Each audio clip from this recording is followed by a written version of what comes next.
Bienvenidos a un nuevo capítulo de la estación Desde Casa Copé, con Carlos del Águila, del canal de podcast Cultura Copé, de Petróleos del Perú. En este tramo abordaremos distintos temas de interés, transversales a la realidad nacional. Sean todos bienvenidos. Buenos días, esta es otra sesión más de Desde Casa Copé, el programa del canal de podcast de Cultura Copé, de Petróleos del Perú. En esta oportunidad vamos a hablar del Capacñán. El Capacñán, o el Camino Real Inca, o el Camino Inca, es un patrimonio fabuloso, declarado Patrimonio de la Humanidad, colectivamente con otros países de Latinoamérica. Ha sido un tema que Petroperú lo estuvo desarrollando y esbozando desde mucho tiempo atrás con las publicaciones que ha estado haciendo, tanto publicaciones y reediciones de John Hislop, del Caminante, ¿no? La Gran Ruta Inca, y otros productos más, además exposiciones al respecto.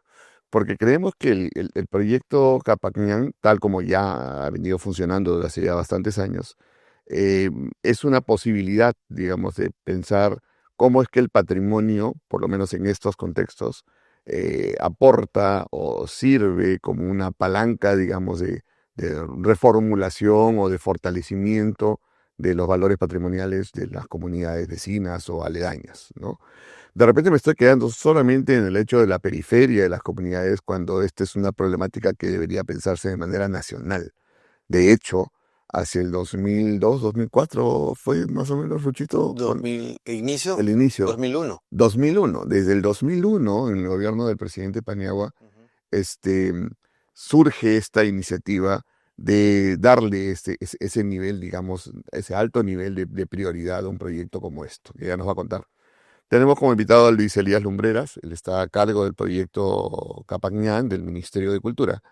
Es un proyecto multidisciplinario con diferentes aspectos etnográficos, antropológicos, arqueológicos, en fin, de gestión, digamos, de las comunidades.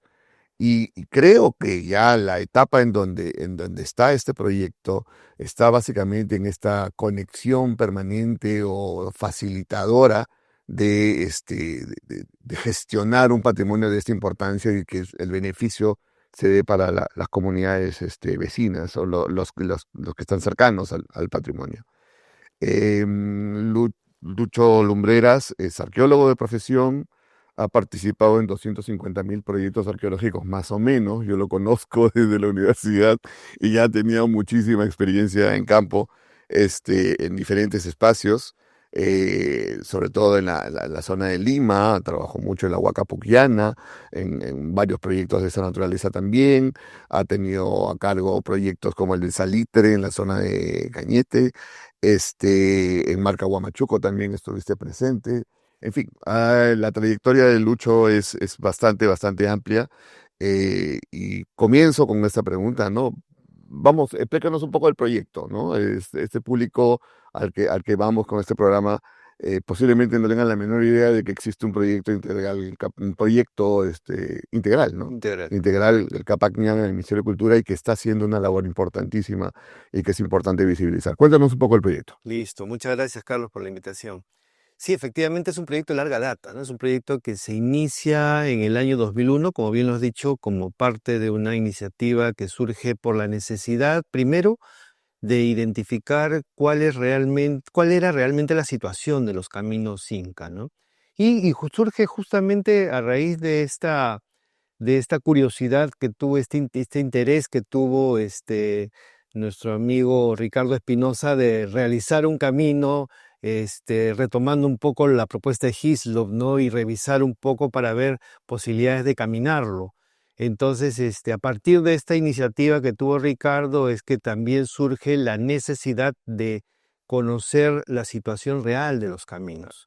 Y es ahí donde el Ministerio en ese momento, y el Instituto Nacional de Cultura, a través de una propuesta que se plantea como un proyecto justamente integral, promueve la creación de un decreto supremo que luego después le da fuerza de ley, 2-3 años después, en el cual durante el gobierno de transición del presidente Paniagua se considera la importancia de hacer primero un gran registro del camino. Claro, había que saber qué había. Exactamente, es un gran inventario nacional del camino. Y luego, a partir de esa experiencia de caminar todo el Perú para identificar los caminos, identificar también aquellos pueblos vinculados a los caminos actualmente, identificar costumbres que tienen que ver, por ejemplo, con el uso de los recursos naturales, con el uso de las tecnologías ancestrales. Entonces se genera un componente interesante de etnografía, de antropología, como bien lo has dicho. Luego se comienza a trabajar la propuesta de revisar toda la monumentación histórica vinculada al camino, porque muchos de los caminos incluso siguieron vigentes durante la época colonial republicana, estuvieron vinculados también a monumentos coloniales republicanos. Entonces, se genera una propuesta bien, bien interesante que justamente conlleva a crear un proyecto integral, que no sea que digamos que el pretexto sea el arqueológico, pero que finalmente se convierte en una propuesta para un desarrollo mucho más integral de los territorios, ¿no? Entonces, ese es, digamos, el origen del camino, y así está planteado en las primeras sesiones que tiene la comisión que se forma para crear, para hacer las intervenciones en este gran registro, ¿no? Y digamos, de ese mapeo, de esa identificación, ¿ya han llegado al 100%? Mira, a ver, te cuento. Vale, pregunta de rigor. Un poco complicado, pero sí bien interesante, porque hubieron 3 campañas intensas. La primera campaña que se inició en el 2002-2003, la segunda campaña que fue en el 2004 y 2005, y la última campaña que fue en el 2008. Fueron campañas en donde grupos muy grandes de equipos multidisciplinarios comenzaron a hacer registro a nivel nacional. Se dividió el país en las macroregiones, macroregión norte, macroregión centro, macroregión sur, y se comenzó a hacer un registro integral de todos los componentes que estaban vinculados al Capac Ñan, al camino Inca.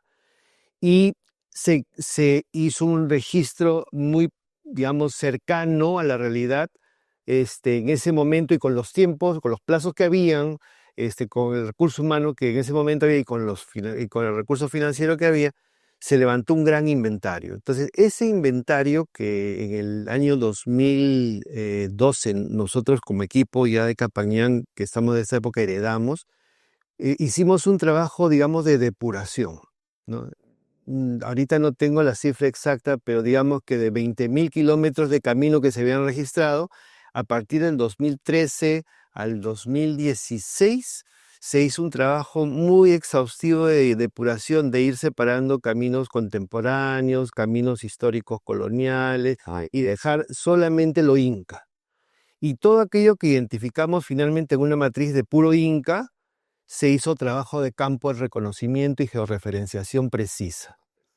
Entonces enviamos a grupos de trabajo a campo para verificar esa data, y a partir de 2016, con seguridad, tenemos ya un registro a la fecha, un registro de 12.100 kilómetros de camino inca puro, reconocido, georreferenciado y bien inventariado, ¿no? Ya que es el camino inca 70-80%. que debe ser quizás 60, 50 y tantos % de lo que supuestamente fue el camino, ¿no? Según digamos, la proyección que hizo John Hislop, el camino en total en los 6 países andinos debería ser más o menos 25.000 a máximo 30.000 kilómetros, máximo. Bueno, entonces, en el Perú obviamente está más concentrada la cantidad de kilómetros de camino. Ya nosotros tenemos 12.100, sin contar el registro de Cusco.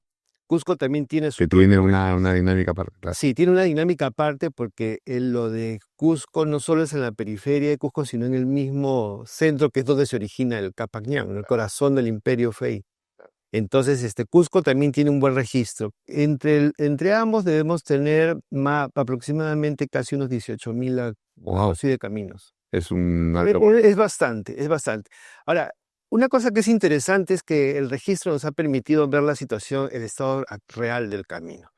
Entonces, claro, cuando tú te imaginas el Gran Capac Ñan y el camino que unía todos los territorios, te imaginas pues segmentos, trazos muy largos de camino. Lo que quedan son pequeñas secciones de camino, ¿no? Son como estas líneas continuas, ¿no? Ajá.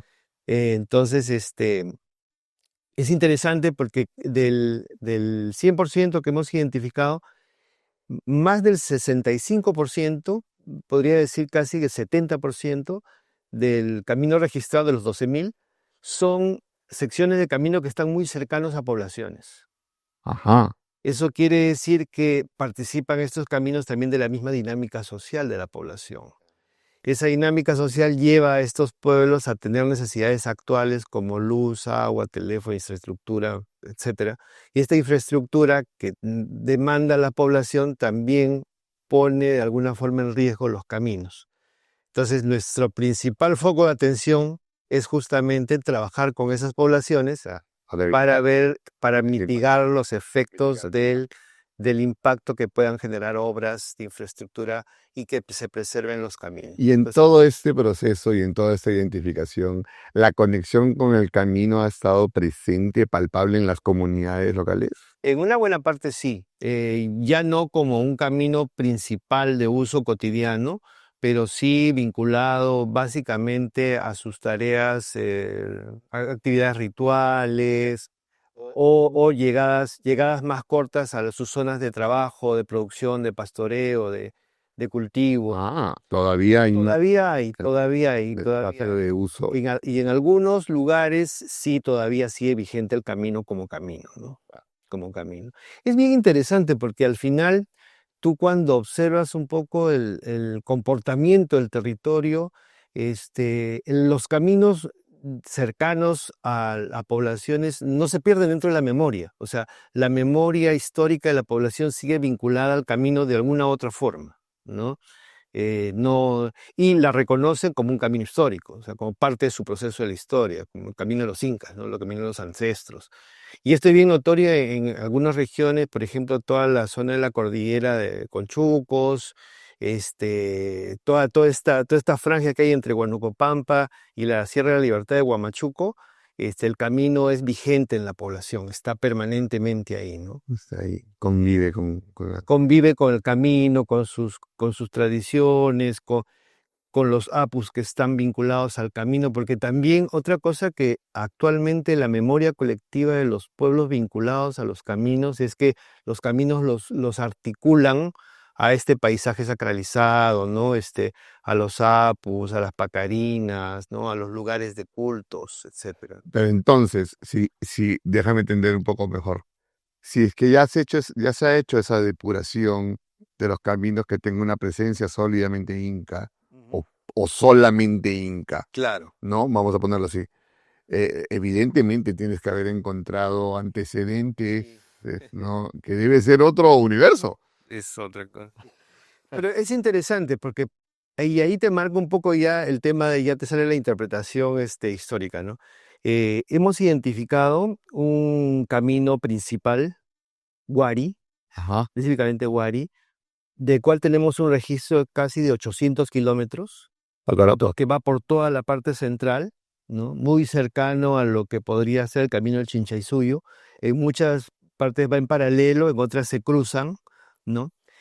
Y llegan a algunos espacios, digamos, rituales importantes, interesantes. Toda la zona, por ejemplo, de Ancash está prácticamente cruzándose el camino. Y esto es interesante porque cuando tú ves esto, es una gran troncal, o sea, es un camino que tiene el Huari, el Guariñán que le estamos llamando, es un camino que tiene más o menos unos 30 metros de ancho. Es inmenso, es inmenso. Y es bastante recto, incluso hasta mucho más recto que lo inca, ¿no? El camino inca tiene como característica principal su rectitud, ¿no? Es recto y va zigzagueando de acuerdo al territorio. El camino Huari también, y es un tremendo camino, ¿no? Al parecer usado para movilización de gran cantidad de gente en el mismo momento. Ya, Huari, más temprano, cosas chaví. Se han identificado cosas chimú, algunos caminos al parecer moche, en la zona norte. Sí, Chavín no tenemos registros. No tenemos registros. Ya, pero claro, a ver, me parece que es básicamente como se veía un proceso, digamos, de entendimiento de lo que es un camino, ¿no? Desde el punto de vista occidental, tenemos claro que los niveles de conexión con los espacios productivos estaba por ahí clarísimo, cosa que no debería ser tan diferente con un camino prehispánico, con un camino como el Capañán. De hecho, el que gran parte de la carretera panamericana sea el camino Inca, te marca esa pauta, ¿no? Pero digamos, eh, a mí me llama mucho la atención ver qué pasó con los caminos en la época colonial.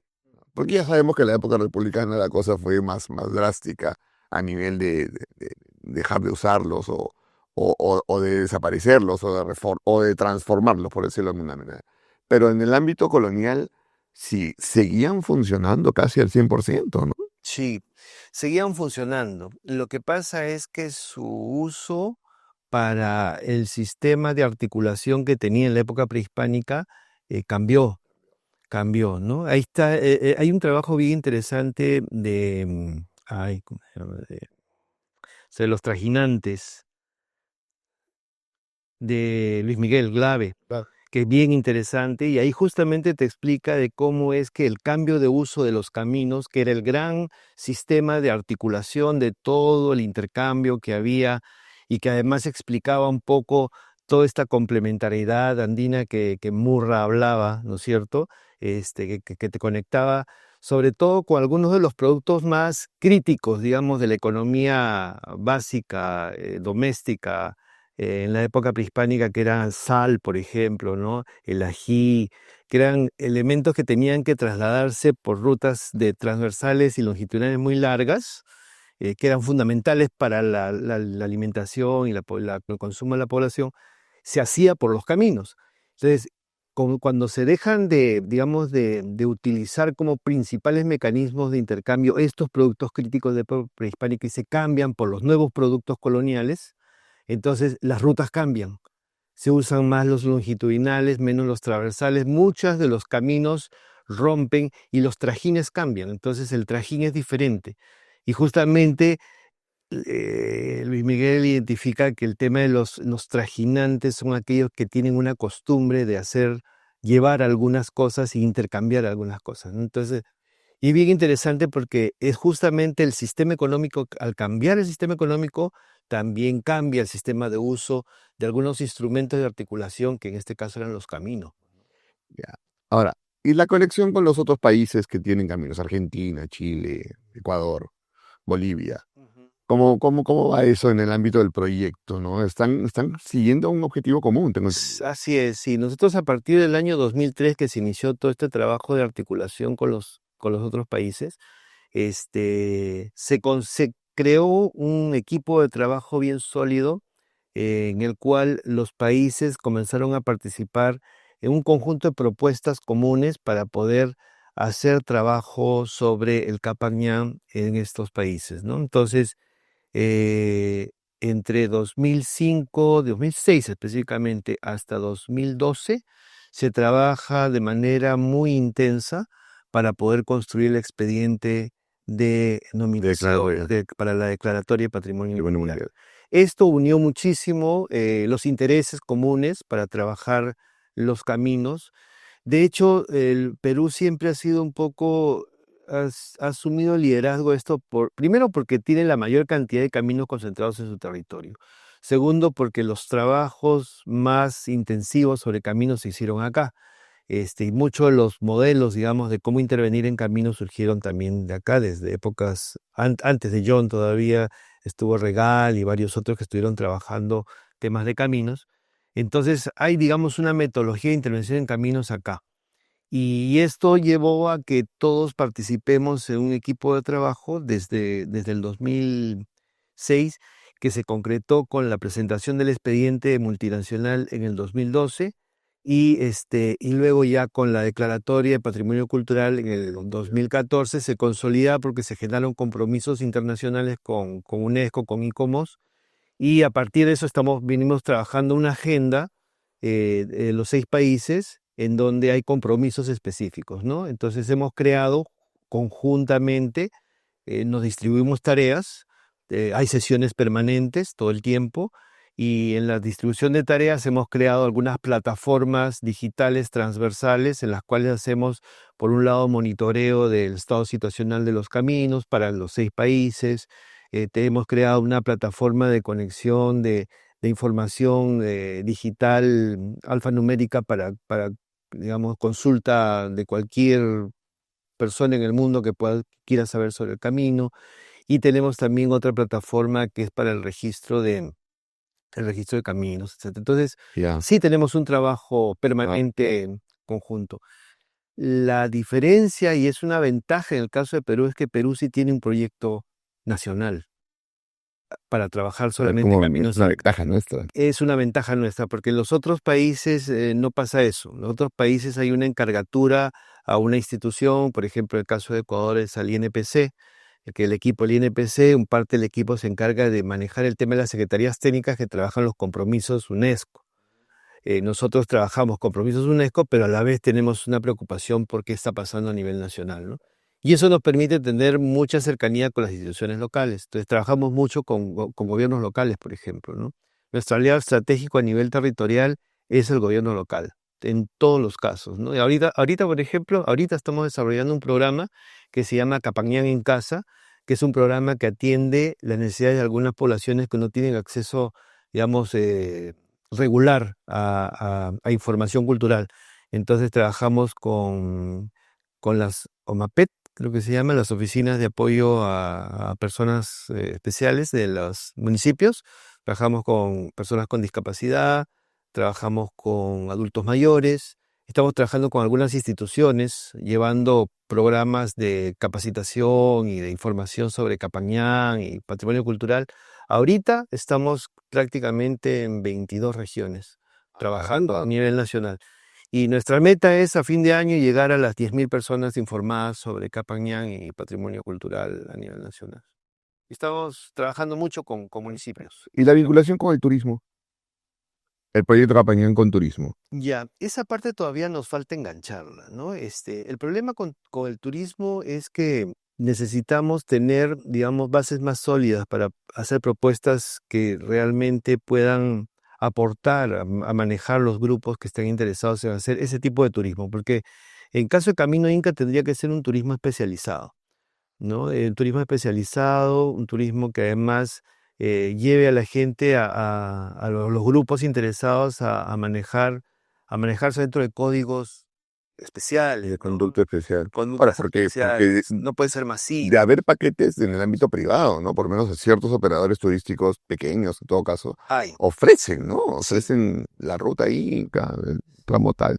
Sí, normalmente lo trabajan el camino que está entre Ancash y Huánuco. Ese camino trabaja. Es el más grande, además. Es el más grande, es el más operable, es el más cercano a poblaciones que pueden darte algún soporte logístico.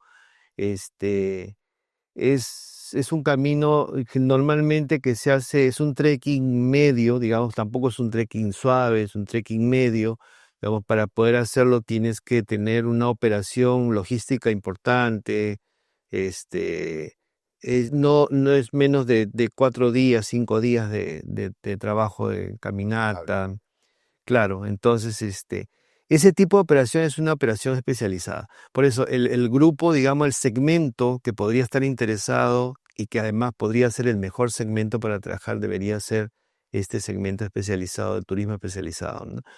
Sin embargo, considero de que sí se podrían trabajar algunas propuestas turísticas locales con algunos sitios emblemáticos. Por ejemplo, tienes el sitio Vilcahuamán en Ayacucho que se junta con Intihuatán y Intihuatán. Pampacocha. Entonces ahí hay un camino muy hermoso y tienes todo un tema de paisaje. Entonces ahí tienes un producto mixto de turismo arqueológico y Y naturaleza naturaleza, claro. bonito, que eso, por ejemplo, se podría potenciar, ¿no? Y es algo que también tenemos que comenzar a desarrollar esa línea de trabajo, tanto con turismo como con los gobiernos locales. locales. Claro, tienen que pensar un poco en eso, ¿no? Qué bacán. Es una inversión interesante. Y, ya, y otra cosa, que siempre fue un gran dilema para la investigación de caminos, ¿no? El trabajo arqueológico de caminos, Ajá. ¿no?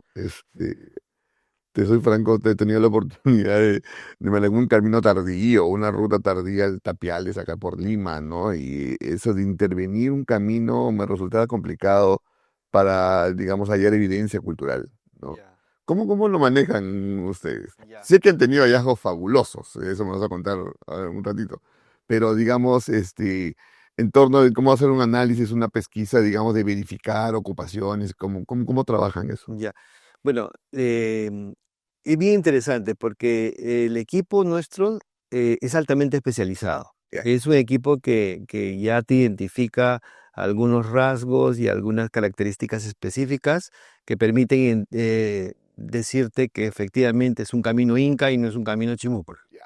Ajá. Este, ya tienen algunos indicadores, ¿no? Que digamos que digamos en el plano general les puede ayudar. Pero ¿cómo hacen? Lo primero que hacen es barren todas las fuentes, o sea, se barren a punto a fuentes. De las fuentes sacan todos aquellos detalles que a ellos les permitan poder hacer la identificación de los indicadores. ¿Cuáles son los indicadores que son inca, que ellos ya saben que recurrentemente son inca y cuáles no? ¿No? Algunos que pueden ser sospechosos los dejan pendientes y los otros que ya los descartan, los que ya saben que son coloniales, republicanos, de otros. Entonces, algunos los descartan. Una vez que han barrido eso, ya se van a los mapas y comienzan a revisar mapas e imágenes satelitales y comienzan a identificar elementos que están normalmente asociados a Camino Inca. Pueden ser apachetas, pueden ser cerros, pueden ser lagunas, pueden ser espacios. A veces ellos me han contado algunos detalles que yo nunca me hubiera fijado, o sea, ¿no? Por ejemplo, una plataforma ortogonal cercana a Camino, ¿qué distancia tiene? 4 kilómetros. Entonces sí es Camino Inca. Ah, Entonces, lo defino, ¿eh? claro, a ese nivel, digamos, de detalle de atributos De relación. vinculados, así es, a caminos. Entonces van descartando, llegan a un nivel de descarte de todos los indicadores posibles de identificar el camino y ya, digamos, van con certeza. La siguiente etapa obviamente es campo. Entonces van a campo y en campo lo caminan toditito. Eso sí me consta. Caminan de punta a punta, el que han identificado tanto en las fuentes, tanto en el registro arqueológico, tanto en las imágenes satelitales y fotos aéreas. Ahí ya se lo recorren todo con aparatos de última generación. A veces a lugares que no llegan tenemos felizmente una tecnología importante, tenemos drones, tenemos cuando no hay evidencia física, pero la habíamos visto desde la imagen satelital, tenemos también el georradar.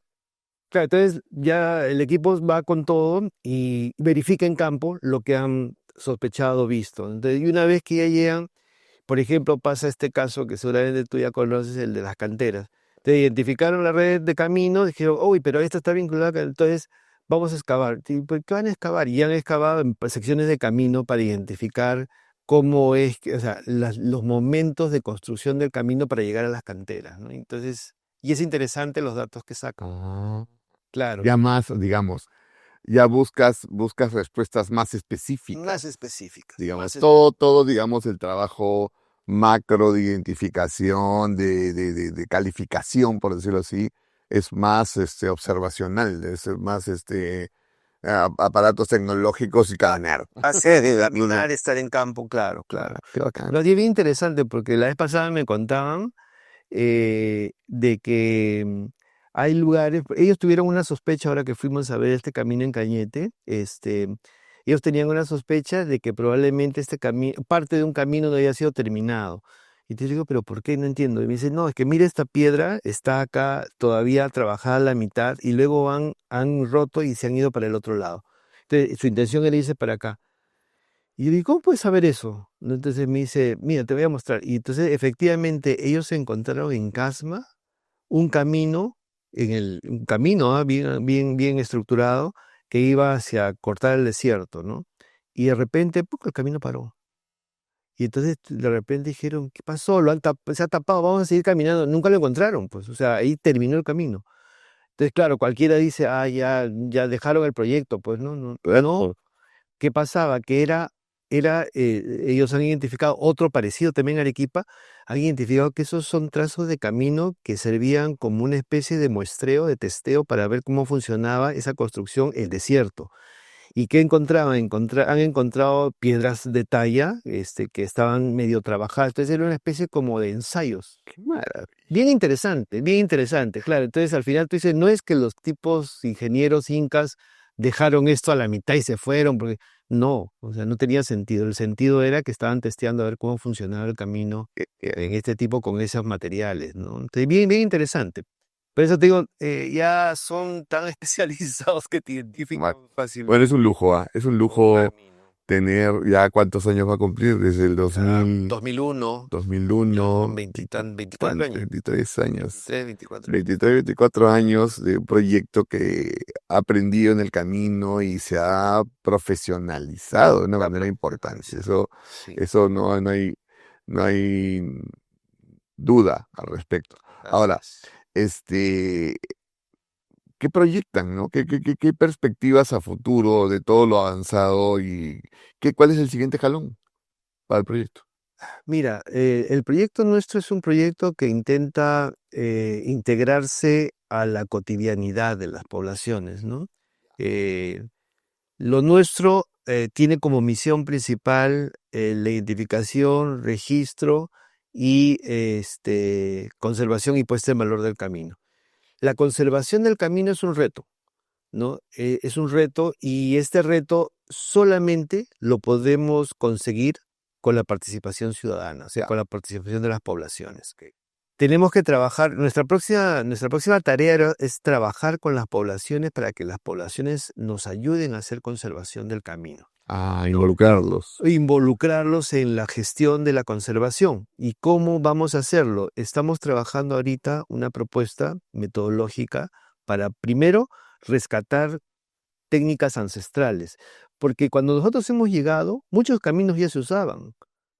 Y cuando se usaban y se malograban, la gente los arreglaba. ¿Cómo los arreglaba? Eso es lo que hay que identificar y tratar de mejorar, dándole las pautas técnicas para que no se malogre, digamos, no le metan elementos que lo dañen al camino, etc. Entonces, esa tarea está trabajando ahorita el equipo para generar una propuesta y podamos eso trabajarlo con las poblaciones. Y lo otro es que nosotros tenemos que transferir esta responsabilidad de uso del camino con los gobiernos locales. Entonces, a través de convenios queremos lograr hacer transferencia para que los gobiernos locales generen comités de trabajo que nos permitan a nosotros darles un asesoramiento técnico, digamos, y que ellos vayan también generando una dinámica de réplica con la población para poder usar el camino de buena manera y probablemente ahí comenzar a ligar esta necesidad de conectarnos con turismo, ¿no? Claro, Que es una opción también para cada población. sería la opción. Así es. Esa es un poco la mirada, ¿no? Y seguir haciendo intervenciones, obviamente. Hay zonas donde no hemos entrado, que es la zona de Amazonía, que es fascinante. Es complicadísimo. Es complicada, pero tenemos la sospecha que hay una gran cantidad de información.